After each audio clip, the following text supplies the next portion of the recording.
Hello guys, welcome to STEM Trainers. Now today we are going to see probability for year 1 or you can say class 11 and 12 for IB, SL and HL. So first we will look at the basic terms. So first is experiment. So it is a repeatable process that gives rise to a number of outcomes. Okay, we will take some example and understand. Event. Event is a collection of one or more outcomes. Sample space. So sample space is set of all possible outcomes. So let's understand these three definitions and three terms with the help of a simple example. So let's take a dice. So throwing a dice. So when you throw a dice, so throwing a dice is an experiment because it will give rise to some outcomes. For example, it can show us 1, it can show us 2, 3, 4, 5 or 6. So and it is a repeatable process, so it is an experiment. Now let's talk about sample space.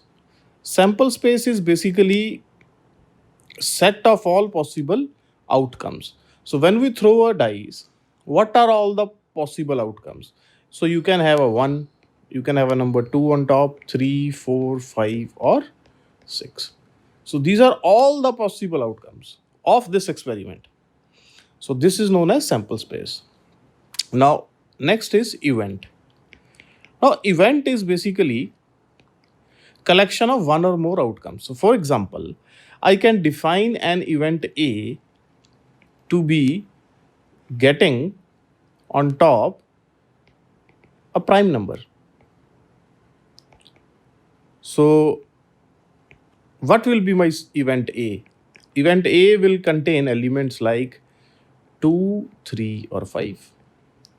And you can see event A is basically subset of sample space, or you can say part of sample space. So whenever a subset of sample space is there, that is basically an event, or you can say collection of one or more outcomes.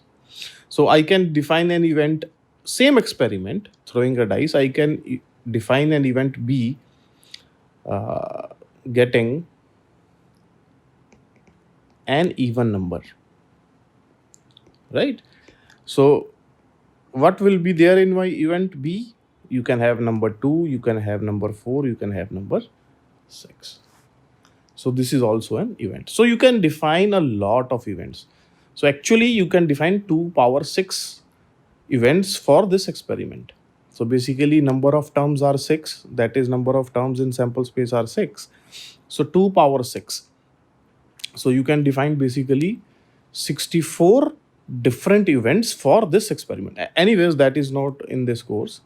So all you need to know is what is an experiment, what is an event, and what is sample space. Now let's look at probability.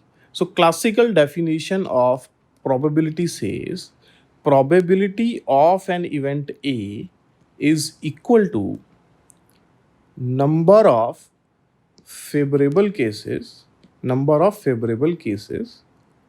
divided by total outcomes or total number of outcomes. Now this is only valid when an event or when all the outcomes are equally likely. It means they all have the same probability or same chance of happening. For example, when you throw a dice, we know that the chance of getting a number 1 is same as chance of getting number 2, 3, 4, 5 and 6. So you can apply this definition. That's why this is known as a classical definition of probability.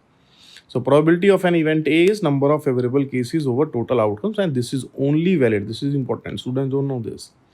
This is only valid when outcomes are equally likely. That is, they have the same chance of happening. Anyways, so this is not there what we are discussing right now. You might have studied this in your lower grades. Okay. So now what we will study in this video is what are mutually exclusive events, what are independent events, and how to solve questions based on Venn diagrams. So probability questions based on Venn diagrams. So these three things we are going to see in this video. Now to understand those things, First thing that we need to understand is we already have studied sets. Now, if you haven't studied set or a Venn diagram, so I will suggest you can go back to the channel and look for Venn diagram. So if you are not comfortable with Venn diagram, then you will have some trouble in this chapter. So pause the video and you can go to the sets video first, understand properly Venn diagram, then come back here. Okay, so in Venn diagram we discussed that if you have two events A and B, so this is the general diagram known as Venn diagram. This is our universal set, two sets A and B. Now what we are going to learn here today is, if you want to find probability of A or B, that is, in set notation we call this as probability of A union B. So this will be equal to probability of A plus probability of B minus probability of A intersection B. Now this is very obvious, because if you add A and B, you can notice that this part, that is the common part, that is intersection part, we are actually adding this twice. So we have to subtract it once to get this whole shaded area. This is A union B. We discussed this in sets. So I hope you know this. Okay, so we will be using this a lot while solving our questions or understanding the different types of events. So this is very important. I think you should understand this. So probability of A union B, or A or B, is equal to probability of A plus probability of B minus probability of A intersection B, or you can say probability of A and B. Okay, so let's start. So first we will see what are mutually exclusive events. So we already studied events, right? We know what an event is. So event is basically set of one or more outcomes in an experiment. So now we are going to learn when you have two events, let's say A and B. So when are these events called as mutually exclusive events? As you can see in the diagram, Venn diagram, we have two sets A and B. So when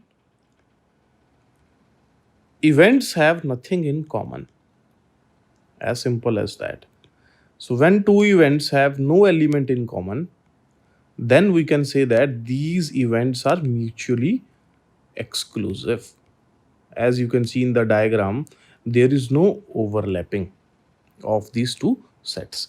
So basically what happens is, so probability of A intersection B, that is A and B both, is 0, because they cannot occur at the same time, because they have nothing in common. So probability of A intersection B is 0. So it implies we can write this as probability of A union B will be equal to probability of A plus probability of B. So this is our result. So you can either remember this first one or you can remember second one. Both are same actually. But one you have to remember for mutually exclusive events. For example, if you want an example, we can take one example from this only. We are throwing a dice, that is our experiment. Sample space we know. Let's define two events. First event A is, if I define as getting an odd number, getting on top odd number. I can define an event B as getting an even number. So getting an odd number means our favorable outcomes are 1, 3, 5, and for B event it will be 2, 4, 6, and they have nothing in common. So these are two mutually exclusive events for this experiment. I hope you understand this. They have nothing in common. Okay. Now next, very important, very important is our independent events. Now two events will be independent events if occurrence or non-occurrence of one event does not change the probability of occurrence or non-occurrence of other event. So basically you can say that if one event A, whether it occurs or doesn't occur, it does not change the probability of B of occurring or non-occurring, and vice versa. So these type of events are known as independent events. So what happens when two events are independent is, so basically probability of A intersection B, that is A and B, will be probability of A multiplied by probability of B, because they have nothing in common. So if you want A and B to occur, so A should occur and B should occur. That's it. So probability of A multiplied by probability of B.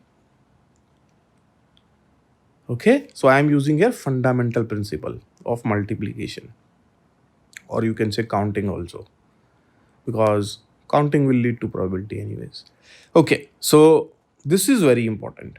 So two events are independent if probability of A intersection B is equal to probability of A into probability of B, or you can say like this also, probability of A union B is equal to probability of A plus probability of B minus probability of A into probability of B. So when this happens, we can say that events are independent events. So, okay. So let's try some questions based on these three concepts, I can say: independent events, mutually exclusive events, and this addition theorem or principle. Okay, so let's solve some questions. First question. A survey of students revealed that 85% have a mobile phone and 60% have a tablet, and 5% have neither phone or tablet. Find proportion of students who have both devices. Proportion of students who owns only a mobile phone. Are the events this are independent or not? Okay. So now this is a very typical question based on Venn diagram. Right? We have two events, A and B. Let's say having a mobile phone and tablet. So first we will do is, the easiest way to solve these kind of problems is, there are other ways also. There are direct ways also without using Venn diagram, as I discussed in my set video. But making a Venn diagram is easy, and you don't have to remember formulas. Okay, so let's say this is getting a mobile phone, this is getting a tablet. So this set represents tablet. This is our universal set. Now 85%, so 85% means is probability of M is 85% means 85 by 100. Actually that is nothing but 0.85. And probability of tablet, a student having a tablet is 60%. So basically that is 0.6. And one more thing is given, that probability of 5% have neither phone or tablet. So basically this part outside these sets is 0.05. Okay, so neither tablet nor a phone. Okay, so we are given PM, we are given PT. So we have to find, okay, so now if you want to complete the Venn diagram, I think we discussed, we need the most important thing is this intersection part. And in question, nowhere it's given. What's the intersection between M mobile phone and a tablet? So what we will do is, to solve this question, we will assume this intersection as X. Now, remember this, having a mobile phone, total probability is 0.85. If this common part is X, then what is the remaining part? 0.85 minus X. Similarly, having a tablet, total probability is 0.6. If common part is X, then this part is 0.6 minus X. So now We discussed this also while solving sets, that whatever you don't know, you can just assume it, and then we will use some conditions to solve it. Now, how we will solve this? We know that this is a universal set, so total probability of this will be 1, because nothing is outside the universal set. That's a definition. Okay, so it means basically 0.85 minus x. So I'm adding all the regions. So plus x plus 0.6 minus x plus 0.05. This everything should be equal to 1. So what's the answer I'm getting? So I can cancel this x. So this will be 0.65. So 1.5 minus x equals 1. So from this I am getting x as 0.5. So this is my answer. So basically this is my common region or intersection, you can say. Okay. Now let's see what they are asking. Now your Venn diagram is complete. So now you can answer everything. Proportion of students who have both the devices. That is the common intersection part. That is 0.5. Proportion of students who owns only a mobile phone. So only a mobile phone. This area is nothing but this one. Only a mobile phone. So what is this area? This area is nothing but 0.85 minus x, that is 0.5. So my answer is 0.35. Okay, let's look at last one. Are the events owns a mobile phone and owns a tablet independent?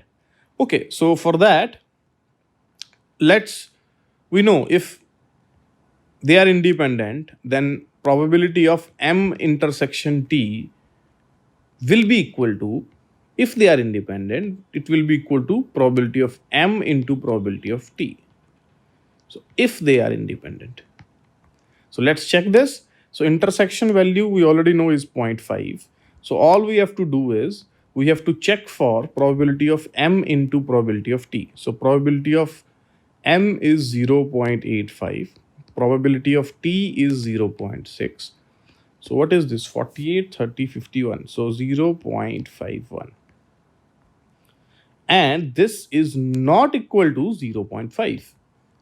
So hence, they are dependent events, or you can say they are not independent. So this is how they can combine this independent events with the Venn diagram question. So I hope everyone understands this. There are other ways. You can solve directly also using formula that we have learned. Probability of A union B is equal to this. You can use that also. Okay, so let's try one more question on this. So my second question is, given that the events A and B are such that probability of A is given, okay, probability of A union B is given, okay, probability of B is given as P. So we have to find P if A and B are mutually exclusive, and second part is independent. Okay.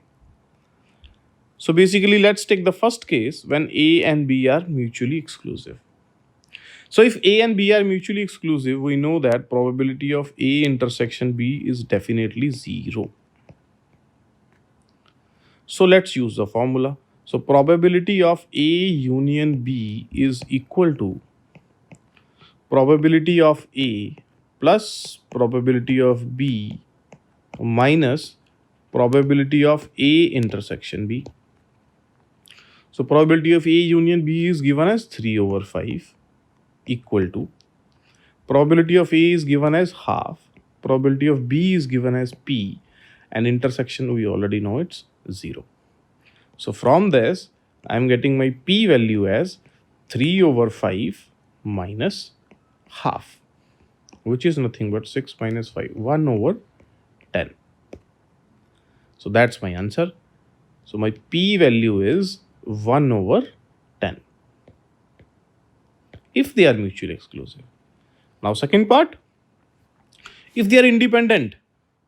So if they are independent, we know probability of A intersection B will be equal to probability of A into probability of B. Very simple. So let's use this.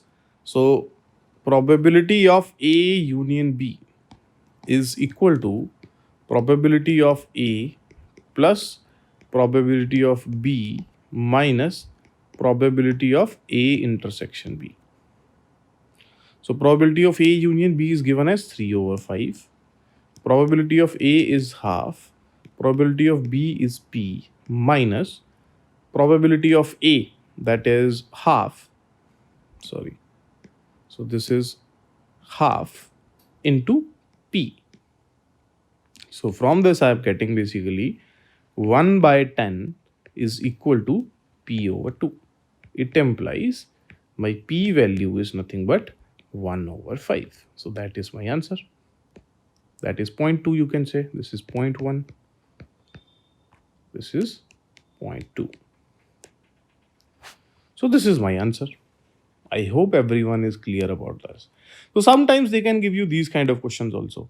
They can give you some probabilities directly. You don't need to draw a Venn diagram, and then use some formulas directly and you can get the answer.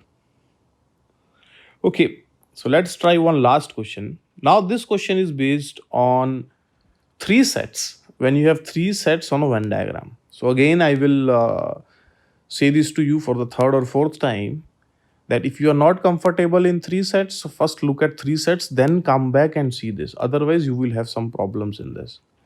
Okay, anyways, so let's start this. So in a survey of 60 people, it was found that 25 read newspaper H, 26 this, 26 I. Okay, 9 read both H and I, 11 read both H and T, and 8 read both T and I. 3 read all 3 newspaper. Find the probability that a person selected at random read at least one newspaper, read exactly one newspaper. Okay, so we have 3 sets. So let's first draw a Venn diagram to understand what's going on.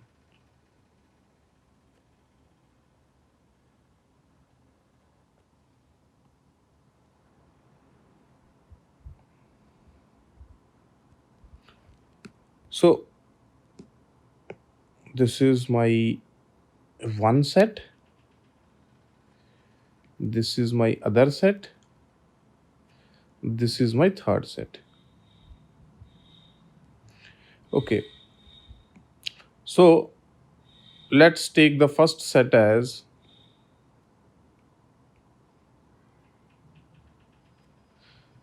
okay, let's take my first set as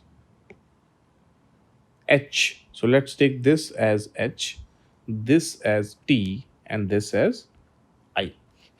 Okay, so when we discussed how to draw 3 sets on a Venn diagram, the important thing we discussed was the most important part is the part that is common in all 3 sets. So basically, 3 people read all 3 newspapers. So this is the most important thing. Why? Because once you know this, you can start filling the regions, values in the regions, and then your set diagram will be complete. So first I will fill here, this value is nothing but 3. Okay. So once you have this, now let's start with H and T. So how many read H and T? Both H and T, 11. As you can see here, 11 read both H and T. So it means the common part between H and T should have a value of 11. So H and T has this part. As you can see, this part is common. And this part total value is 11. This common is 3. So the rest should be 8. Then only it makes sense. Now let's go for T and I. T and I, when we say T and I, we can see that 8 read both T and I. So between T and I, this is my common part. This part is my common. So already this part is 3. So the rest should be 5. So that the total part common between T and I is 8. Now, next let's look at H and I. H and I, 9 read both H and I. So H and I, between H and I, the common part should, total value should be 9. Now this is already 3, so this should be 6. Now this is the most important thing. So once you start understanding how to fill this diagram, then questions become very easy. And these are very high scoring chapter, or you can say questions based on Venn diagrams. Okay, next is, now total H, 25 read newspaper H. So total value of H is 25. So as you can already see that this is 8 is already there, 3 is already there, 6 is already there in H. So what is this total? 8, 6, 14th, 3, 17. So total should be 25. So if total H is 25, already we have 17. So this should be 8. Similarly, I will find the total T. Total T is given as, okay, 26.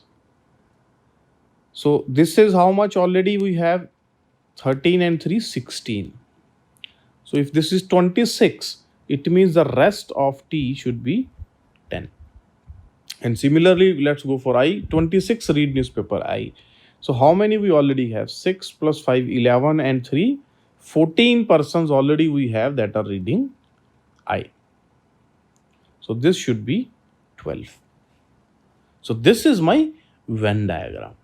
Now, one more thing is there. Now this is my universal set. One more thing is there. We have to fill what's outside these sets.